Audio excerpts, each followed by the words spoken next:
Welcome back to the Shine Within podcast. I have here Sabrina Skiles, and in a courageous move, Sabrina Skiles documented her entire breast cancer journey in a series with HealthCentral titled Tales from the Chemo Chair.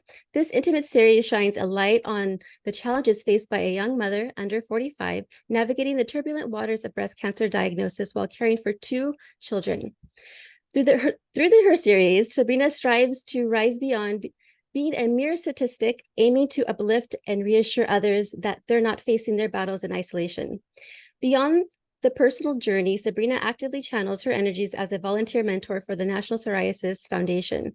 She also is an accredited Lemonista with, that's a cute word, with the Know Your Lemons Foundation, a title award awarded to global breast health educators. Pioneering virtual classes on breast health, Sabrina and fellow Lemonistas break the barriers of cultural taboos, literacy challenges, and fears. Their efforts ensure everyone, regardless of age, gender, or background, has access to crucial breast health information. For her unparalleled advocacy, Sabrina was lauded with the PM 360 Elite 2020 Patient Advocate Award, a salute to her excellence as an exceptional leader, innovator, transformer, and entrepreneur. Sabrina's poignant writing has found a place in reputed platforms such as Self Magazine, She Knows, Everyday Health, Healthline, HealthCentral, and the Journal of Dermatology Nurse Association. As a testament to her indomitable spirit, she stands today as a breast cancer survivor gearing up to release, actually just came out in August, a book that promises to be a beacon of hope for women on similar journey. Thank you so much, Sabrina, for joining me today. Thank you for having me. Of course, and don't mind me if I'm stumbling upon words because I've been fasting all day today. So it's a fasting day for me. So I'm just like, it's always on Wednesdays too, and everyone's like, "Oh, she seems a little spacey." Well, I sometimes I am spacey. I will admit that, but I am fasting today, so I guess I'm extra spacey. Well, thanks again so much for joining me today. I would love for you to share a little bit about yourself and your journey leading up to your diagnosis. Yeah, sure. So I have been a health advocate for the past 10 years. I originally started my health advocacy sharing about my chronic disease, psoriasis, which is an autoimmune disease that I've had for over 20 years now. So I started sharing my advocacy journey, and really the whole point of me sharing my advocacy journey was to share that you don't really put advocacy and managing a lifestyle fashionably in a stylish way together. And so I wanted to kind of bring that together. So that's when I started my health advocacy and blogging about it and getting involved with the National Psoriasis Foundation. And that way I was able to really just blend my love of fashion and managing a chronic disease. So I kind of carried that through for the next couple years. And then okay.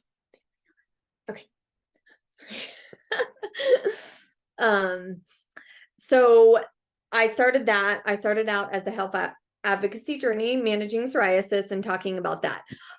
In 2019, when I got my breast cancer diagnosis, I was kind of at a loss. I had no family history of breast cancer, no, okay, sorry. Totally fine. I get it. I'm a mom too. Oh my gosh. Okay. It's totally fine. Like I've had kids come on here, seriously, like right there. I'm like, "Mommy, in podcast right now." And they knew not to disturb me. And that's the time that they're going to do that, though. Oh it happens. It happens. Okay. So when my breast cancer diagnosis happened in 2019, just like any cancer diagnosis, it was a huge surprise. I wish I could say that I did self breast exams, but I didn't.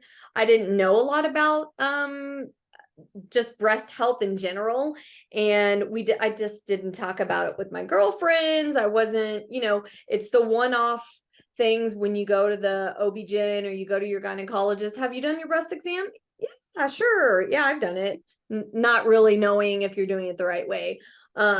So when I started after the diagnosis, as a writer, I had all this energy that I needed to get out in a different way. And so I reached out to my editor and I said, hey, look, life update. I got diagnosed with breast cancer.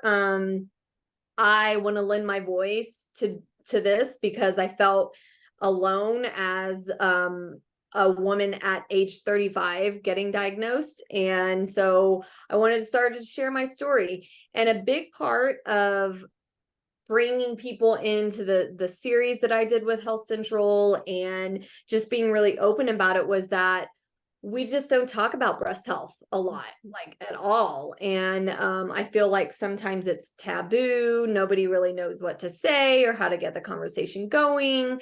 And that was a big push to why I wanted to share my experience. I want other women to be open about it. I want us to feel like we're not alone.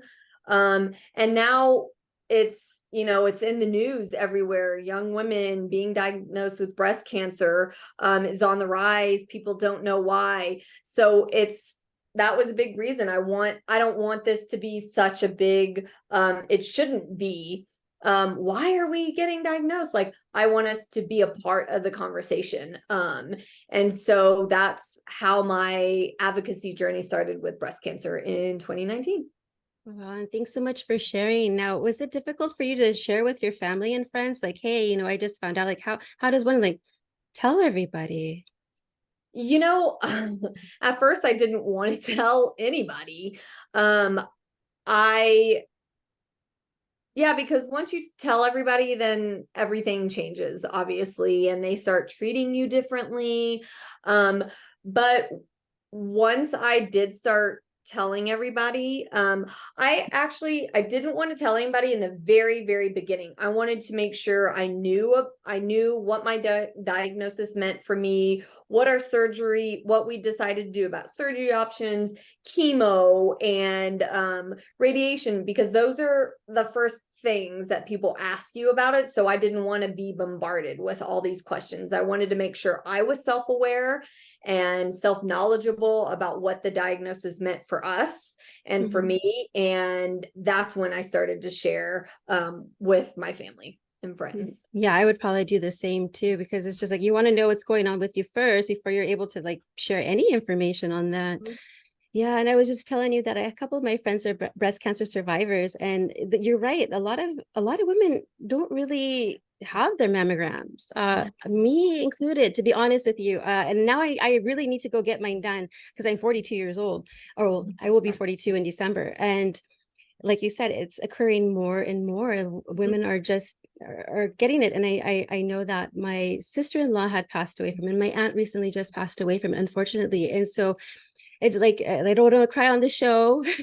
Well, not today, Gina, but thank you so much for bringing awareness to every woman out there, because it is important.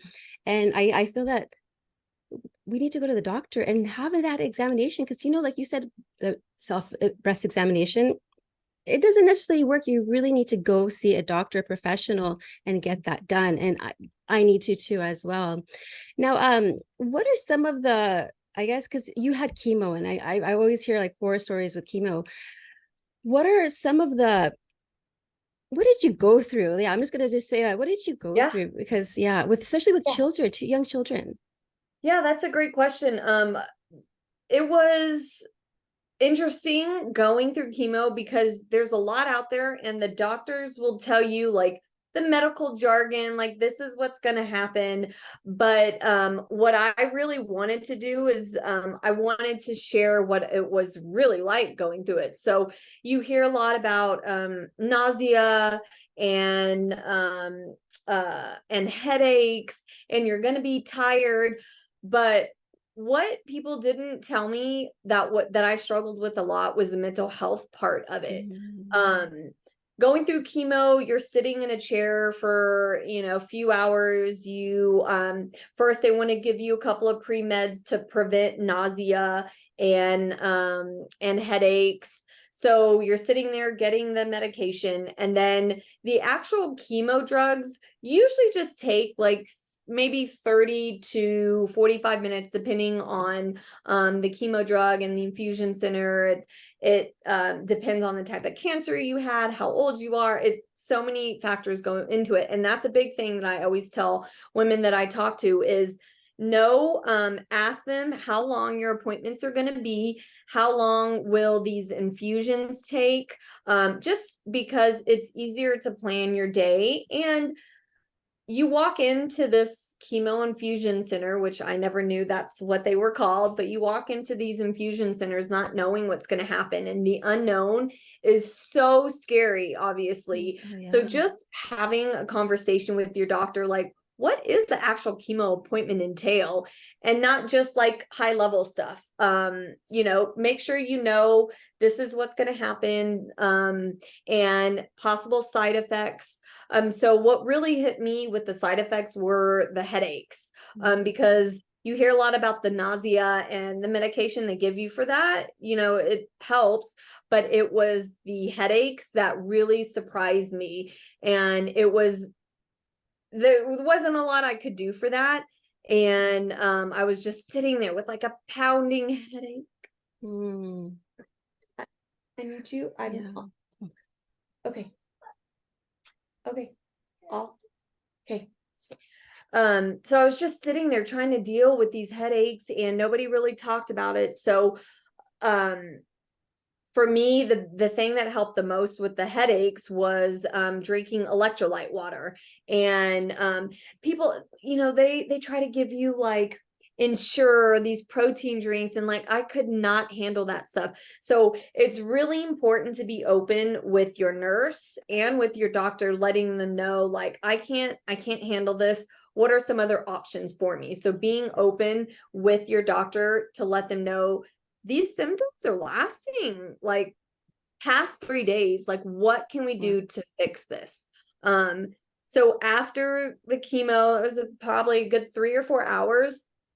And this seems to be after talking to several other women going through cancer, after talking to many other women going through cancer, the side effects really don't start hitting them until about day 3 after chemo. So that was really interesting for me to know. I'm like, oh yeah, people said on day 3, 4, and 5 is like when I was out of commission.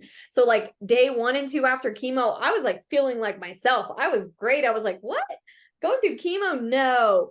But then on day 3 is when the fatigue started setting in, headaches, nausea. I couldn't really do much. So it's really important to understand kind of the timeline of symptoms. And obviously it's going to be different for everybody, but just knowing that the side effects can really just hit you. Really day 3 is to kind of be aware of that and understand that asking for help is going to be so crucial in recovery. And that was a big thing for me, is just asking for help is what really helped me through those times too. Yes. Thanks for clarifying, because I always hear some stories and, but everybody, like you said, everybody's experience is different and everybody's body is different. And then you'd really touched a good point on the mental and emotional well-being in this process, because I don't think, is there anybody that you can actually talk to in the facility during the time that you're getting either chemo or just, in general?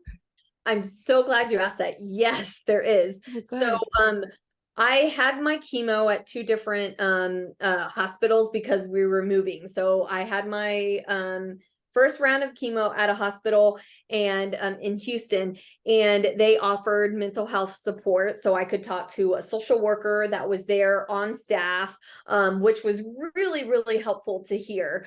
And then at my other infusion center here in Colorado, they offered the same. They have a social worker on staff.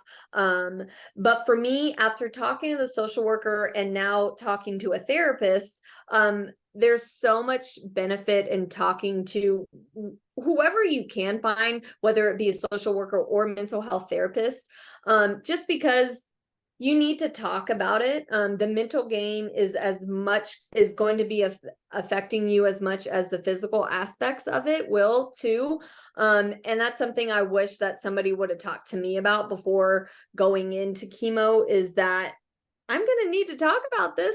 And I think that was a big part of me sharing my experience on Instagram and with HealthCentral, because it was a therapeutic way of just getting through it. And honestly, it was a way for me not to have to repeat myself anytime somebody was like, how are you doing? I'm like, you know what?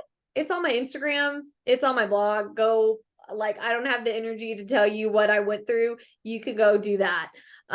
So talking to a therapist was really helpful. And there are therapists that specialize in cancer survivorship and trauma and grief. And a big thing for me was that my insurance was really helpful in finding those therapists. So I just called my insurance and was like, look, I'm looking for a therapist that has this, this, and this. What do you have for me? And they literally emailed me a link to people in network who specialized in all these things. So your insurance is super helpful when it comes to things like that. Yeah, because I was going to ask about resources. I said, where are the resources? But that's good to know. Your insurance actually is helpful. Yes. That's great. And has it changed, since you've come out of breast cancer, what is your outlook on life now? It's changed. You always hear the cliche, like, if going through a cancer diagnosis changes the way you live. And I roll my eyes at that, but honestly, it has. I have learned to let the little things go, and not be so stressed out. When my kids want to watch TV for 30 minutes, 45 minutes, when there's an argument with somebody in my life, it doesn't matter. For me, community is what life is about. I want to be surrounded by people who, one, want to spend time with me, who have helped me through my life, who helped me and my family through my life. And I'm not going to waste my time on little things that don't matter. And that's how I try to instill the values in my kids as well. I'm like, life is, like they say, life is short. It really is. But when you come to find what you value most in life, it makes life a lot sweeter. It does. And then you also have a book that's out, just came out in just last month. Yeah. It's your memoir, Read That Again. And that title is so intriguing. Can you share what the inspiration behind choosing that particular title? Yeah. So I wrote the book. I never try to title my pieces before I write them, just because that's just how my writing process has worked over the years. And so I knew I didn't want to title this book until I was done with it. And so I was done with it, and I still didn't have a title of it for it. I had no idea what I wanted to call it. And so I was talking with my husband about it. I was like, I really don't know what to call this book. What do I do? And he had a friend who was a copywriter, and he was like, brainstorm with her, get on a call, brainstorm with her. That's what they do. They copyright, they, taglines and titles and all this stuff. And so I had a brainstorm call with her. I sent her the introduction to my book and some writing samples. And she came back with a whole list of really amazing titles. And then this title was in there, Read That Again. And she was like, you say this a lot in a lot of your blog posts. And she's like, and I really love that you say that when it comes to really important things that you want the reader to read again. And I was like, oh, wow, I do. I guess I do. And I went through some of my pieces. I was like, and that's when it hit me. I was like, that's what the title of this book is supposed to be, because I want people to read that again. I want them to start this conversation and understand that though this book is my narrative, the first half of it is my narrative, the story and how to talk to kids about cancer. A big part of this book is the resources that I share. It's all the resources that helped me through my cancer diagnosis and the resources that I didn't even realize were out there, and all the support groups. There are support groups specifically for parents who have kids who are going through cancer. There's support groups. There's support groups for adolescents and young adults, which is technically categorized for anyone diagnosed at the age of 35, which I didn't realize was a thing. And that's huge. And those are the resources that are in there. And that was a big part of why I wanted to write the book, is share my story, but also be the resource out there that I wanted when I was diagnosed. Yes. Oh, I want to get your book. I'll send you an autographed copy. Yeah. Oh, that's awesome. Now, also throughout your memoir, you focus on the concept of like inspiration. Was there like a specific moment or realization during your journey that you felt would be crucial to share with the audience today? Honestly, it was, man, it's tough to pick one point, but honestly, I'll share what was crucial in my sharing my experience is when my editor was like, you know what? Yes, like, of course we want to help tell your story. And it was at that moment that I realized that my story can help somebody else. Yes. And that's, if anybody gets anything from this, it's that we all have a story to tell. And whether you think you're alone or you don't think anybody's going to want to hear your story, we do. Like, there's so many people out there that need to hear your story.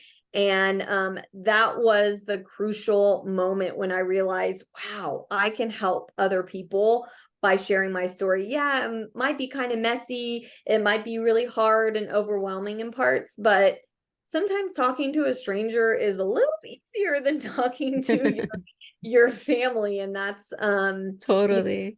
that was a big thing for me.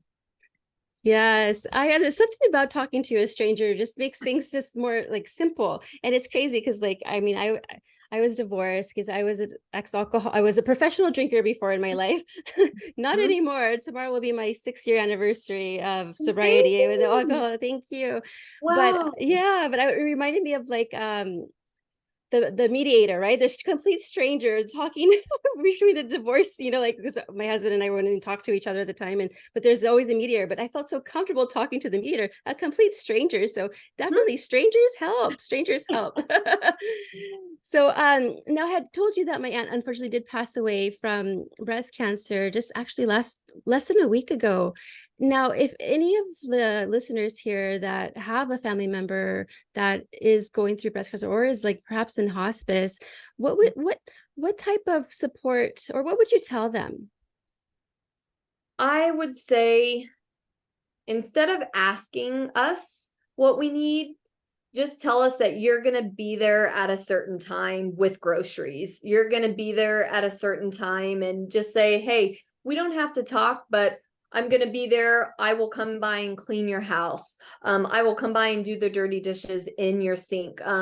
If they have kids, don't ask, what day can I take the kids? Just say, you know what? I'm going to come by. I'm going to take the kids. Because we have so many decisions that we have to make, medical wise, remember to take our medication, eating, appointments, all these things. And that's just like one last thing that I didn't want to have to deal with. And that was the thing that was the most helpful, especially for my husband. He didn't have to think about when he had to make dinner, just knowing that we had people saying, hey, I'm coming by to drop off dinner at this time. Do you need help taking your trash to the sidewalk? I will be there at these times. So showing your support in that way. And also just saying, hey, I'm here to listen. Like, I know what you're going through sucks. That's what I wanted somebody to say, is like, instead of somebody saying, oh, I'm sorry, like, I don't want to hear that. I want to hear you say, God, that sucks. Like, what can we do about it? Like, what are next steps for you? Do you need help going to your appointment? That's what I was helpful for us as well. Oh, yes. Because, you like you said, the word cancer, everyone just is like, oh, they don't want to like talk about it. Everyone wants to Yeah. like kind of put it underneath the rug, and it's like, no, you need to just be yourself, it's just like me as an addict. Oh, she's an alcoholic. Just say I freaking drink too much. I don't care. I'm wasting my life. You know what I mean? Just be Mhm. real. I love the Yeah. vulnerability with everything. Mhm. And so that's why, I mean, heck, there's a series on your whole Mhm. treatment, So, I mean, you're a good example. So thank you again Thank for bringing that vulnerability because I think everyone's just very scared. They don't know you. how to talk and they don't know how to communicate. I'm very blunt sometimes, Oh, but yeah, but I I just say it as too. it is. That's fine. Yeah, that's what we need. Yeah, totally.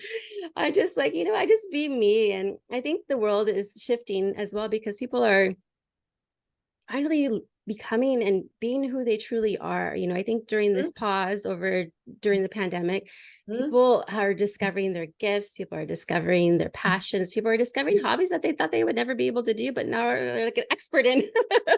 Right? And I think we've come to realize how important self-care is and how important it Yes. is to like take care of ourselves. We're like, we had a lot of time to be by ourselves. So we're like, I know this is going to be good for me, or like, nope, that's a hell no, I'm not going to do that. So I'm taking that off my list. So I think it's important that we've come to realize that too. Oh my goodness, self-care is very important. And speaking about self-care, what did you do to practice self-care post Well, recovery? if those who know me know that I love doing yoga. And yoga was I got into yoga really during after I'm a big fitness, like running was always my thing, but I didn't think that I could run after chemo and I didn't have a lot of energy to do that. So I found that yoga was a really good balance. It helped me with my love of fitness and moving my body, but also it helped ground me when I felt like my life was out of control. It helped me understand that I had to be a little bit more patient Mhm. and I needed to make time for myself, but I also needed to move my body in a way that was going to be helpful for me. Um, and so yoga was really helpful. And honestly, just spending time, making sure I was spending time by myself. My morning is like my sacred time. And so even during chemo, I would wake up a little bit before the kids just so I could enjoy a cup of coffee by myself and just starting the day the way I wanted to start it versus somebody else was just really helpful for me. Yes, we taking time for ourselves so important because when mom is feeling good, the whole household feels good. Exactly.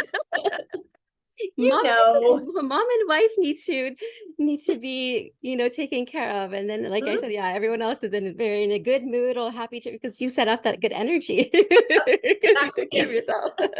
And it's not being selfish. You have to, it's a priority. It's like It you brush your is. teeth, you get up and you do your morning routine, whatever that it is, Yeah, that you prefer exactly. to do. Yeah. So and also speaking about awareness, and what role does awareness actually play in your life as of today?